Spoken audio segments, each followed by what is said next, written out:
ইরানের পারমাণবিক স্থাপনাগুলোর উপর যুক্তরাষ্ট্রের বিমান হামলার জবাবে জাতিসংঘ নিরাপত্তা পরিষদের জরুরি বৈঠকের দাবি জানিয়েছে ইরান। এই দাবির কথা জানিয়েছে আধা সরকারি ফার্স নিউজ এজেন্সি। জাতিসংঘে ইরানের স্থায়ী মিশনের পক্ষ থেকে বলা হয়েছে, এই হামলা আন্তর্জাতিক আইন ও জাতিসংঘ সনদের চরম লঙ্ঘন। এটি একটি স্পষ্ট ও বেআইনি আগ্রাসন। ইরানি মিশন জাতিসংঘের প্রতি আহ্বান জানিয়েছে, এই বর্বর হামলার জন্য যুক্তরাষ্ট্রকে কড়া ভাষায় নিন্দা জানানো হোক এবং জাতিসংঘ সনদের আওতায় পরিষদের দায়িত্ব অনুযায়ী সব প্রয়োজনীয় ব্যবস্থা গ্রহণ করা হোক, যাতে এই অপরাধের নায়ক দায়মুক্তি না পায় এবং পূর্ণ জবাবদিহিতার আওতায় আসে।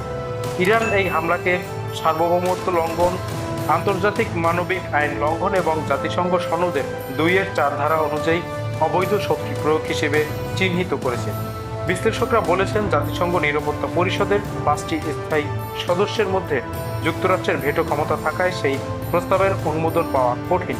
তবুও ইরানের এই পদক্ষেপ একটি কূটনৈতিক চাপ প্রয়োগের চেষ্টা এবং যুক্তরাষ্ট্রকে আন্তর্জাতিকভাবে বিচ্ছিন্ন করার অংশ হিসেবে দেখা হচ্ছে।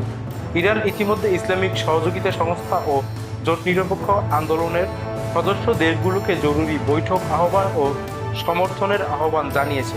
এই মুহূর্তে বিশ্ব কূটনৈতিক অঙ্গন প্রশ্ন করেছে, জাতিসংঘ কি এই হামলার বিরুদ্ধে অবস্থান নেবে, নাকি বৃহৎ শক্তির ভেতরে ভোটের রাজনীতিতে আবারও বিচার পেছাবে।